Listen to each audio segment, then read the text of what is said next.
sent the chatterballs chatterballing.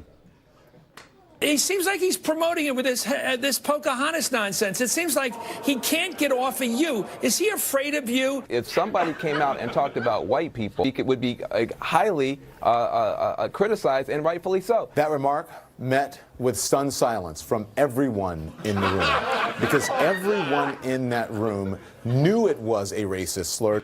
All right, someone should buy stock in fainting couches. So Trump called Liz Warren Pocahontas in a meeting with heroic code talkers. Bad timing, true, but racist, no. For a slur, it must be derogatory to the actual group. Here it was derogatory to a person, Warren, masquerading as part of that group. Trump calling her Pocahontas was in effect saying, I'm here with Native Americans, I know Native Americans, and you, Liz, are no Native American.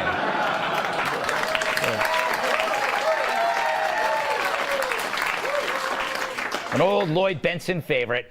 Here's an analogy. Let's say you're Joe Scarborough, and I'm sorry. And you lamely try to play guitar, and then you see him and you say, hey, nice tune, Hendrix. That's not a slur against Jimi Hendrix. It's a jab at Joe, who's making a mockery of Hendrix's art. It's like when Chris Cuomo says something really, really stupidly obvious, and Wolf Blitzer looks at him and says, no Sherlock. Anyway, the experts on all things racist can't see that Liz Warren piggybacks on real Native Americans. But the reflex to shout racist exposes the irrational, emotionally charged bubble these people live in, which then Trump loves trolling. See the fake news trophy, which he says should be given out to the network that lies the most about our most favorite president, which is him, Trump says. And that little joke turned the media into molten jelly. Acts on the free press. For the president to tweet. Assault. That's an assault. Is that news or a Real Housewives marathon? And when they aren't shrieking, they aren't showing up. Here's Chancey, i.e. Chuck and Nancy, failing to meet with Trump over the tax bill, giving Trump this awesome photo op. Where the hell is Chancey? Maybe they had other plans. Ironing Conyers' pants.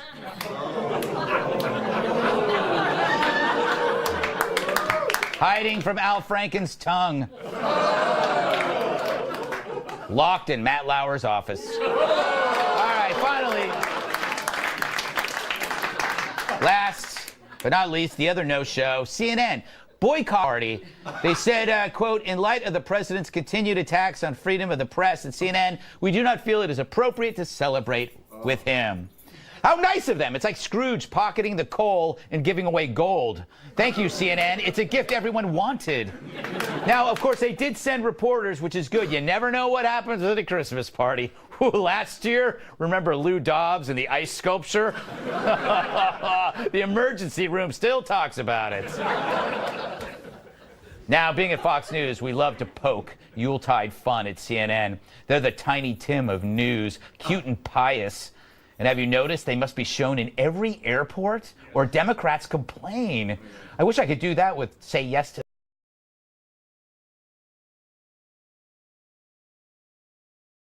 constantly insults you. Even if it's in Bill Hemmer's hot tub, it's not worth it.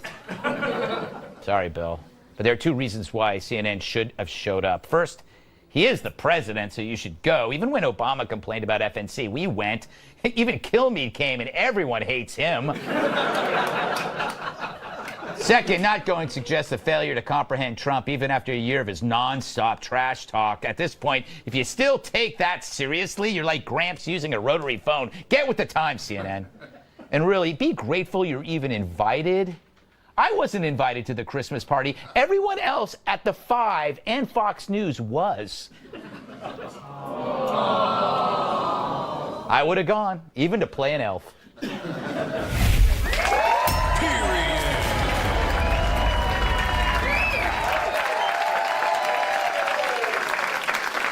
Let's welcome tonight's glorious guest. We'll grab your pepper spray and body armor, because this guy's a riot. Actor, writer, and comedian Jamie Lissow. She is so bright, you can see her from space. The Federalist staff writer, Bree Payton. She's as brassy as I am gassy, and that's a lot. National Review reporter, Catherine Tim. And finally, he can inflate a blimp in 3 breaths. Former bodyguard, my massive sidekick, Tyrus.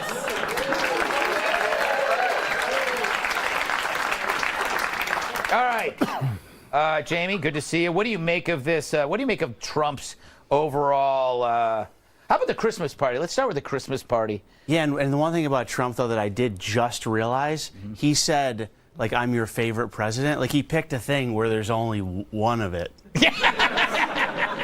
You know what I mean? Like, that would be like me going, I'm the best comedian in Alaska, because that's where I live. I live in Alaska. Yes. We were like, yeah, we know, because you're the only one here. Right. But the Christmas party, I'm starting to think, like, if anyone has ever gone to a Christmas party, they're awful. And maybe no one wants to go to a Christmas party, and they're just looking to, like, because this happened, I'm boycotting my Christmas party. I'm not going. Really? Maybe everyone's just looking for an excuse not to go. I feel like it's going to be, at some point, just Trump all alone with a cake.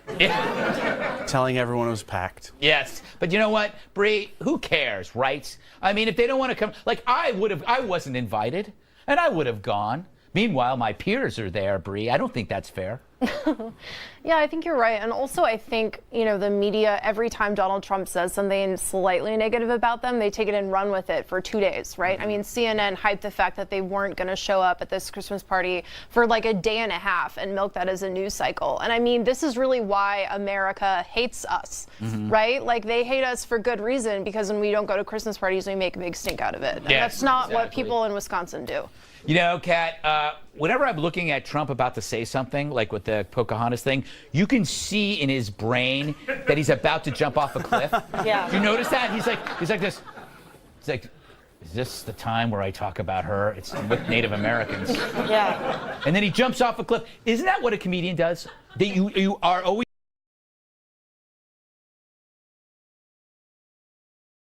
thinking about jumping off a cliff. Like, everything you say is a risk. Right, but the interest is not a comedian, he's a president, and now a lot of comedians think that they're politicians, and the president is a comedian, and that's just where we live now. That is so true. But, again, kind of the wrong time for it. Again, it can't be offensive because she's not actually Native American and has taken resources from people who actually are Native American. So I don't know how she gets on TV and is that upset and people actually book her for that. Yeah, I know. I certainly don't understand that. But it would make more sense if the president drank a little bit. Yeah. It would just make more sense. I know he's against alcohol. Yeah. I know it is, and people say, he's had family, but it is. This is where all the energy comes from. Don't you never stop talking. I know. That's about it, though. Yeah. I don't do much else, Tyrus. Don't want to know. Except stare at your photo. Okay. There's a question coming? No. This is why I don't go to the Christmas parties. Yeah. Stuck at a table with him. So. I love Christmas parties, okay? Yeah, You weren't invited either. No, I wasn't, but I would have gone, even if everyone hated me, because those are the best parties. You just sit in the corner with your cocktail glaring at everyone and play the victim. It's amazing. Who lives like that? Me! I'm not going. No, you know what the worst thing is, Tyrus? People who say they're invited and then say, I'm not going. Right?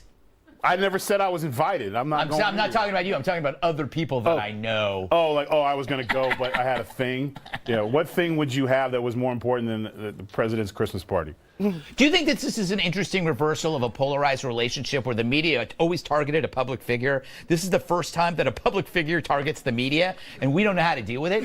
Well, I'll tell you how I deal with it. Literally, I'm just like, call, bro. I mean, here's the thing, this week for Trump, I think has been it's been so hard because I'm excited about the tax. I think we're going to get the tax going through. I'm excited about that. It looks good. But there's been so many distractions that are just not needed. And I think when you talked about that pause, that's not him. That's his conscience going, bro, please, no, don't. And then he says it, Yeah. and even the thing with the retweets, he didn't bother to. That was the problem. He didn't bother to look at who was sending the stuff. You know what I'm saying? He's focused on all the wrong things. And here's the thing about those the stuff he put out there, whether it was Pocahontas or the Muslim attacks from the neo-Nazi group in England, the problem is it's going to hurt our agenda, because when the travel ban comes back, and I believe it comes back in like 3 weeks, I got another part of it, they're going to use that to hurt our security. They're going to say, well, it's about keeping Muslims out, and then a judge is going to say, oh, well, we can't use it. And that's the problem. Some of the stuff is entertaining,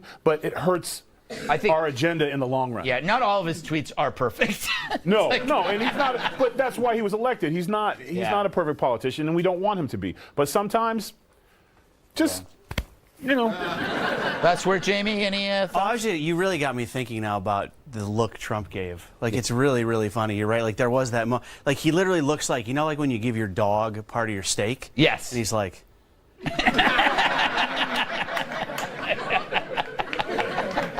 That's what it is. You know? And it's like, that is also the face that you see before people get suspended for a week from a TV show. In my brain, this joke, it could be really funny. And then I say it, and then you get the call, and then you're home for a paid vacation. It's true. Prince Harry is set to marry. Let's toast with some sherry. The royal wedding we'd like to see. That's next.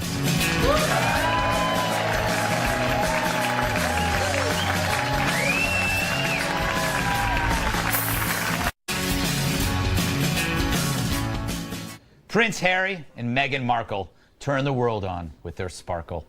The two announced their engagement this week, a true Cinderella story. He's a royal prince, she's an American actress, and I'm a swarthy talk show host on the outside looking in. Surely he swept her off her feet with some grand romantic gesture. Just a standard, typical night for us. It's a cozy night. It was what we're doing, just roasting chicken and having trying to roast a chicken. Trying to roast a chicken. Roasting a chicken, what could that mean? What kind of code? What kind of sick things are these two people into? Ooh.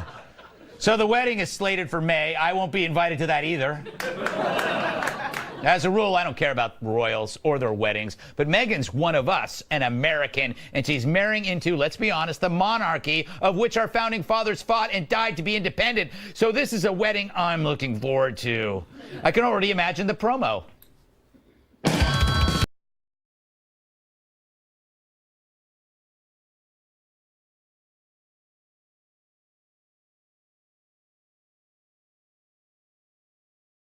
Are you ready to get kicked in the... Well, 206 years later, it's the Wedding Royale Extravaganza. Live from an old red phone booth, witness the mover, the shaker, the Nazi costume maker, Prince Harry, as he ties the knot with American actress and aspiring chimney sweep Meghan Markle. This wedding will get you more Union jacked up than William Wallace at Falkirk. So bring your tea and crumpets, mate. One lucky viewer will win David Beckham's foot. Still in a shoe. It's the Wedding Royale Extravaganza. Pip pip cheerio, mother...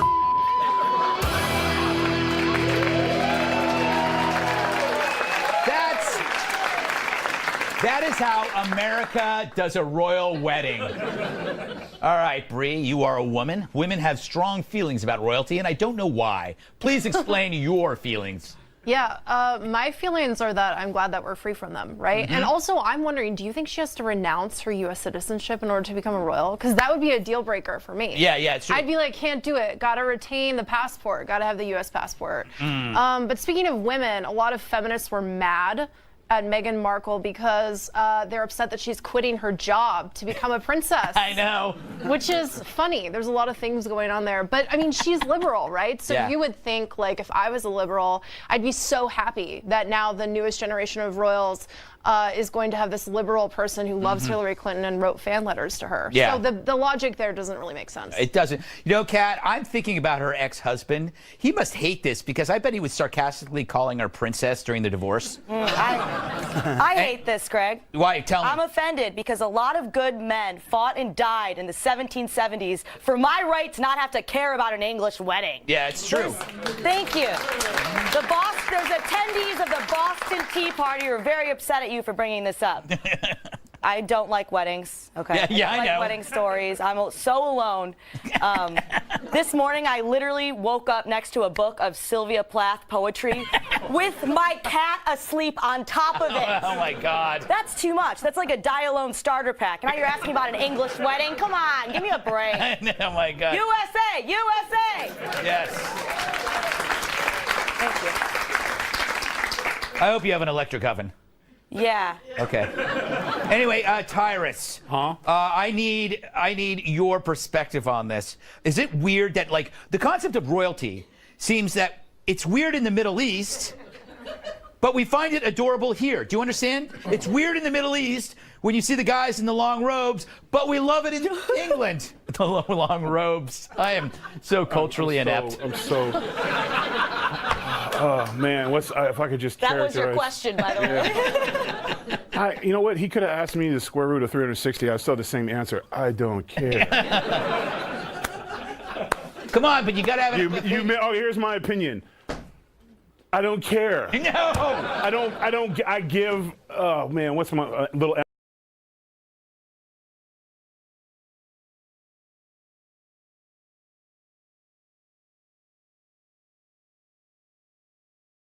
about what?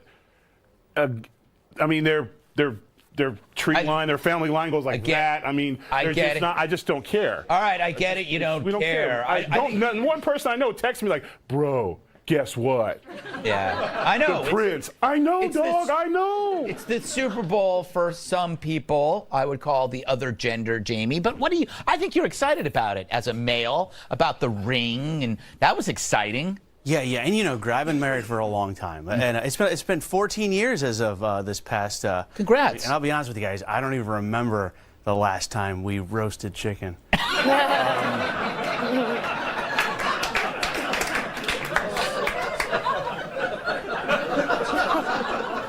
We have similarities, though, me and the Prince. The ring he got, if you guys saw, it's beautiful. It's really big. Those are dissimilar to ours. But where the similarities begin is the diamond he got it from a place that he spent a lot of time in his child. I think it was Botswana. Yeah, Botswana. Botswana. And could you edit out where I said it really wrong and look stupid? Yes. He got it from Botswana, a place that he had spent a lot of time in his childhood. And I actually did the same thing with my wife, for real. No joke. I bought her a diamond from a place I spent a lot of time in my childhood. It's called Pawn Shop. And they also said, remember they used to tell you, like, use 2 months salary for your. I just picked 2 months when I was not working, and so it's a smaller ring. But I'm excited for them. Good for they look happy. I just think I keep going back. You gotta hate it when an ex improves on you. You know what I mean? It's like it's in an odd way because she's marrying Prince, and he's got to be jealous of her. It's a weird thing. It's like he's kind of like, I could have married a prince. Whoa, Greg, let's not be so quick. Sometimes when they leave, you're so excited and you're just thinking to yourself, you poor bastard. Enjoy, bruh. I give it 6 months. You know, like I think you're right, though. Sometimes divorce, the dude's like, bye. Yeah, you know what? Like, bye. The other part of the story is she's leaving one of her dogs behind because I think he's too sick to travel. Is that the case? But how can a dog? I mean, you're in the air. You're not swimming across the Atlantic. Like a dog, they could rent a private jet. What kind of a person leaves their dog like, bye, sorry, I got to go, get married. One day my prince will come and you're dead. The sad thing is the dog will be waiting for it. My prince comes, you're going to the little woods in the sky. All right, up next, a story about Victoria's Secret. Yes, a story about Victoria's Secret, which allows us to run tape of Victoria's Secret.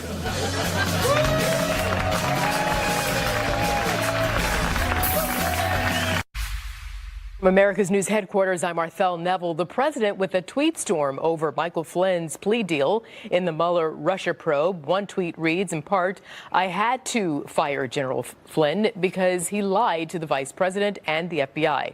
Some say that appears to be an admission. Mr. Trump knew Flynn had lied to the FBI at the time of his firing and may have obstructed justice when he later asked then FBI Director James Comey to go easy on Flynn. Trump's personal attorney, John Dowd, now says he wrote that tweet, which he calls sloppy. The House is planning to vote tomorrow on taking its tax reform measure to conference with the Senate to iron out the differences between their bills. and send one final piece of legislation to the president. Some top House Republicans believe they can get tax reform done by the president's Christmas deadline. I'm Marthel Neville. I'll see you at the top of the hour alongside Eric.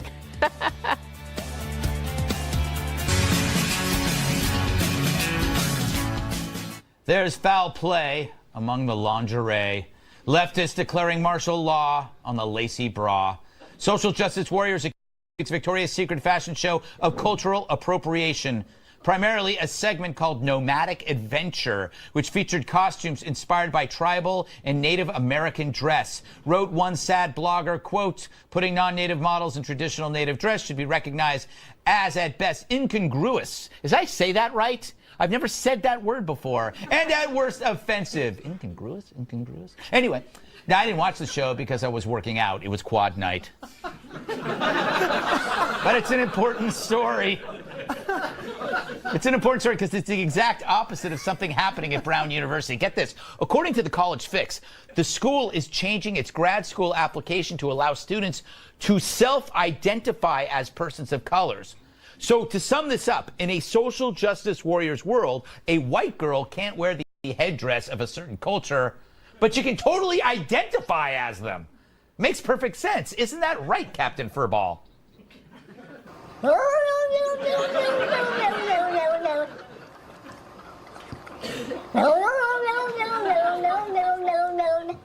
I would identify as Captain Furball any day. Tyrus, No. No? No. No what? Pick someone else. No, you can't do this. This is now 2 segments in a row. Well, you're not talking about anything fun. What do you, sir, this is not supposed to be Let's Make Tyrus Happy Day. It never has been, Greg. All right. And by the way, I got a question for you. What workout do you do that emphasizes quads? 'Cause I would love to know that. Leg lifts. Leg lifts. Leg lifts. Leg lifts. No, you know what, man? The Brown thing, I guess Rachel Dozier is the new dean of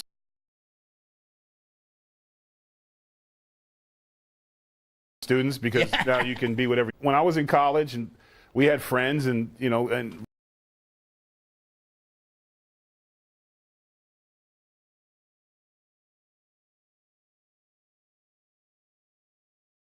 me and the brothers, we kind of hung out, and every once in a while we'd have a few of the white guys who played ball with become buddies with us.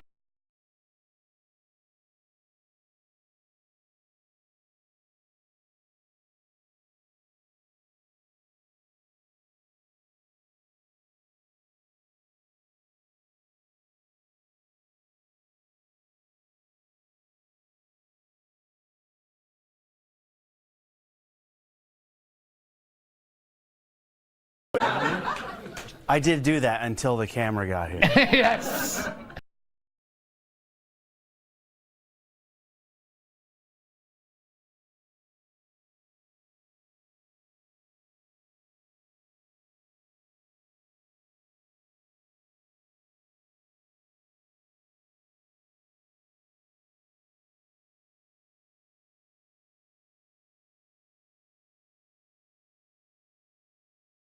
It's hot. You can't, it might be wrong, but don't lie to people. Yes.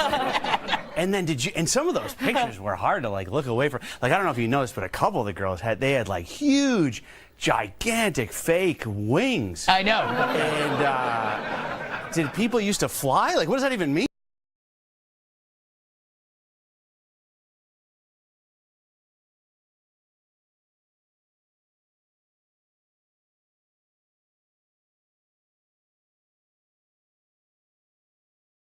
Things, yes, right, in ways that are nice and sometimes in ways that are not nice.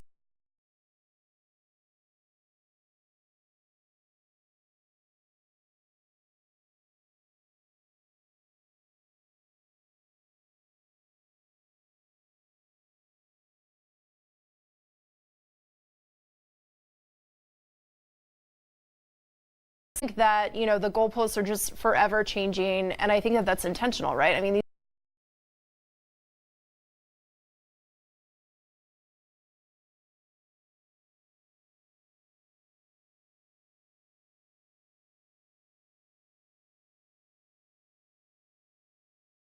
specific historical figure who is dead.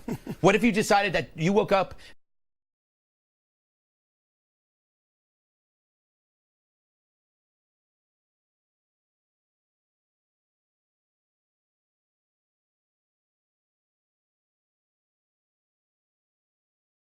Spend time going around reminding all of these people that we are actually all going to die someday. Yes, that is true. And nobody's going to be on their deathbed like, I wish I'd spent more time attacking culturally insensitive underwear.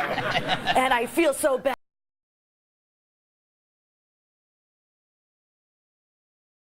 Dying before I've done it, but it's so hard to live in a world where underwear is not always perfectly politically correct. I mean, this took time out of this person's life, which is limited to rights. Was it the best use? No. I would say no. No. Good point. Good point. Good point. I think one day I'm going to wake up and I'm going to believe that I'm Oprah.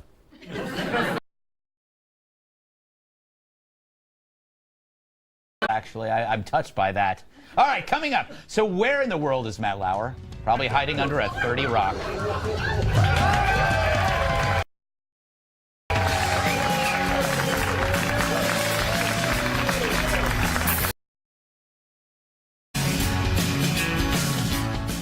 Here today, gone tomorrow. Matt Lauer, now out of power, for allegedly a litany of highly questionable sexually inappropriate behavior. That's what happens these days, unless you're in Congress. Congress, by the way, just voted this week to start mandatory sex harassment training. Welcome to the 21st century, Congress. Meantime, a Detroit attorney named Dana Nessel is running for Michigan Attorney General on this platform. We need more women in positions of power, not less. So, when you're choosing Michigan's next Attorney General, ask yourself this. Who can you trust most not to show you their penis in a professional setting? Is it the candidate who doesn't have a penis? I'd say so. It's come to that. And how all of this is having an effect on office Christmas parties. Vox Media is ditching its open bar to help curb unprofessional behavior, which seems absurd. Martinis don't grope people. People grope people. Yes, a strong, powerful message, Kat. Yes. What do you make of this whole thing, Kat? Do you want to talk about the death of the open bar? Yeah, well, the interesting thing about this no alcohol party, which I can't believe I just said interesting and no alcohol party in the same phrase there, is that all the news doesn't really have anything to do with alcohol. Right. Matt Lauer, totally sober when he apparently asked for that little rape button underneath his desk, and everyone else who helped him install it as if it was normal was apparently totally sober too. These people were at work. It's not alcohol, it's that he's a bad dude and he's a predator. And we need, bad dude, predator. And we need to take men out of positions of power if they are abusing their power to prey on the weak. Don't take our booze. That's not what we need to take away. You know what really ticks me off is when a trend occurs and soils a word. The movie Predator is so good. It is. And now you can't. I don't think you can watch Predator anymore, Jamie. It's so. You ever seen the movie Creepy Rapist?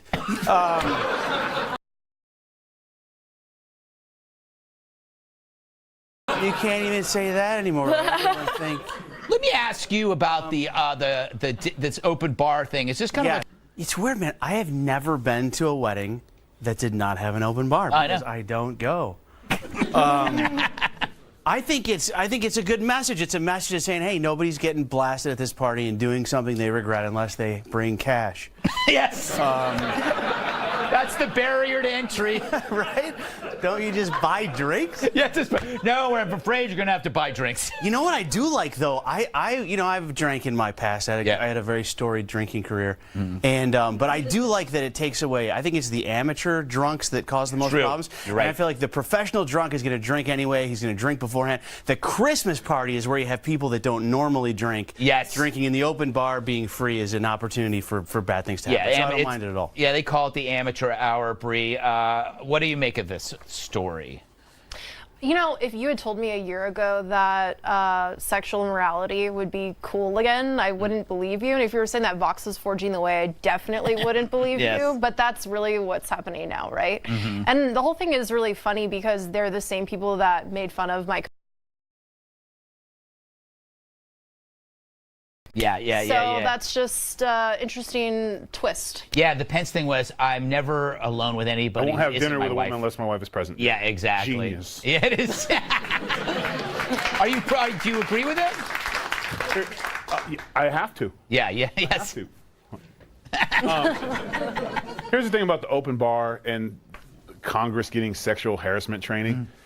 I'm assuming that when you get into political office, you've had another job, you've had education and life experience. Do you really need training on what is right to do and what not right to do with another human being? So, and to put it all together, bringing up things like the open bar, bringing up things like training, it's because we can't have that conversation yet. Yes. We cannot have a real conversation about sexual harassment. We cannot, until we're able to have a real conversation when we say things that maybe you don't want to hear, but it's the truth. Until we can have that conversation, we're going to continue to do things like this. We just can't have it. We can't have a conversation because the uncomfortable questions about it can get you into trouble. You could lose your career off asking an honest question. Yeah, so you So can't. you just don't. So we can't, until we have that conversation. It's the conversation that you're having when you're not in front of a camera, when you're sitting at home or you're in a coffee shop or whatever. Yeah. We can have that conversation on this platform, then we'll see some change. Where are all? I got a good point. No. Good point. Gotta go. I'm just wondering where all of these men are going when they get shamed. Is there like a retirement community for older, handsy men? They're all just wandering around. They're all in their late 60s or 70s. Matt Lauer's 86. I would imagine. You know that? I would imagine it's a lot of watching Law and Order. Yeah. And sitting around and going. They have like robe watch. Yeah. All right, is everybody's robes closed? Anyway, coming up, some people want to ban glitter. What will they come for next? Hopefully not Elmer's glue. It's delicious.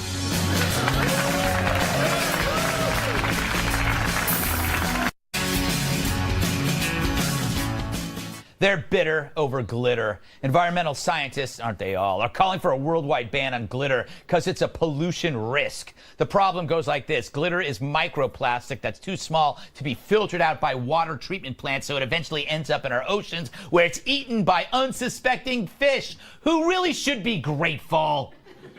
But the point is, we eat those fish, the fish that ate that glitter. But here's my problem. Without glitter, my cat wouldn't look so awesome.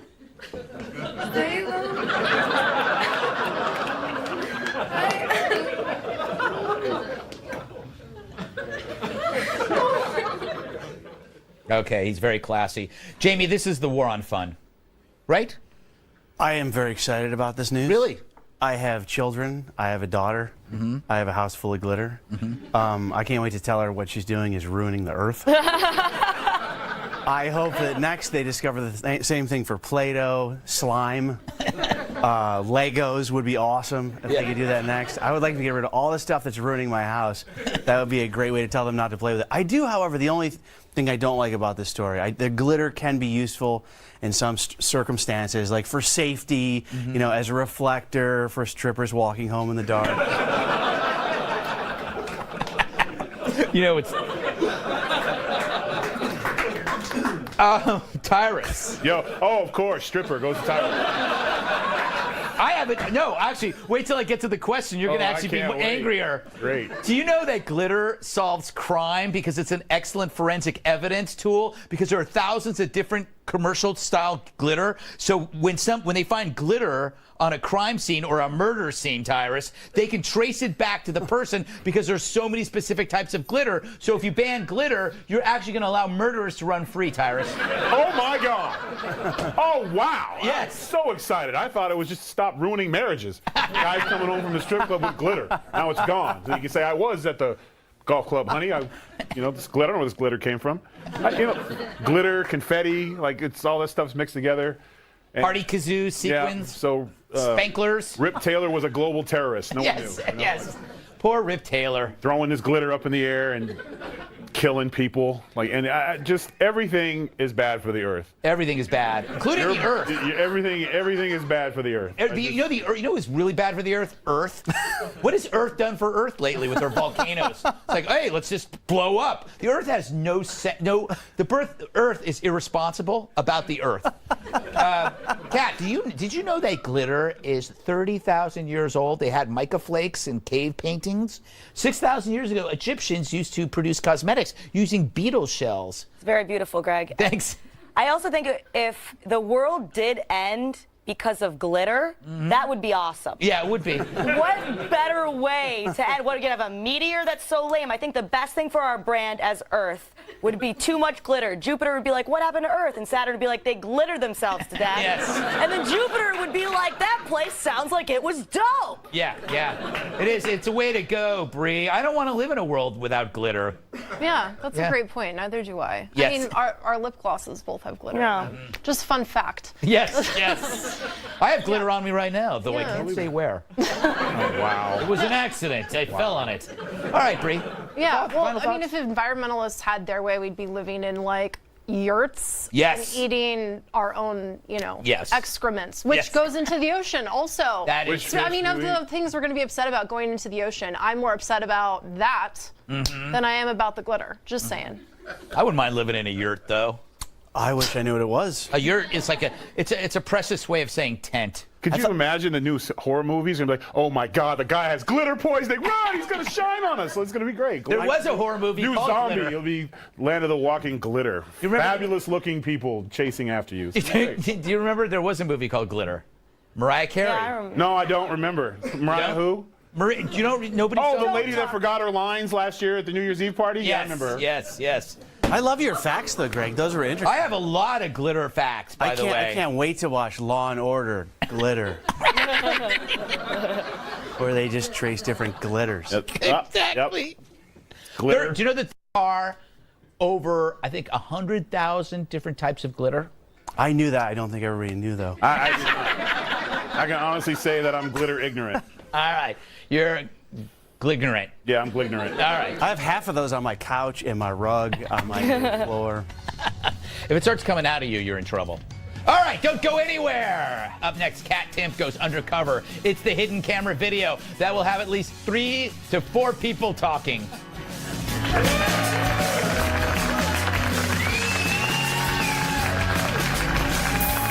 Tonight, Kat has something to share. Kat! Thanks, Greg. Welcome. So I wanted to talk about my favorite story this week, which is James O'Keefe and Project Veritas. They're known for going after left-leaning groups using hidden cameras. This week, they tried to plant a false story about Roy Moore in the Washington Post, and it failed spectacularly because the Post sniffed it out. But it got me thinking, hidden cameras are sometimes the best way to get the truth. So I conducted my own little sting operation, Greg, with your staff to see how they really felt about you. I'm calling it Project Catitas. All right, I'm in the green room before the show. It's where all the staff hangs out. They don't know that I'm hiding this camera, but I'm gonna.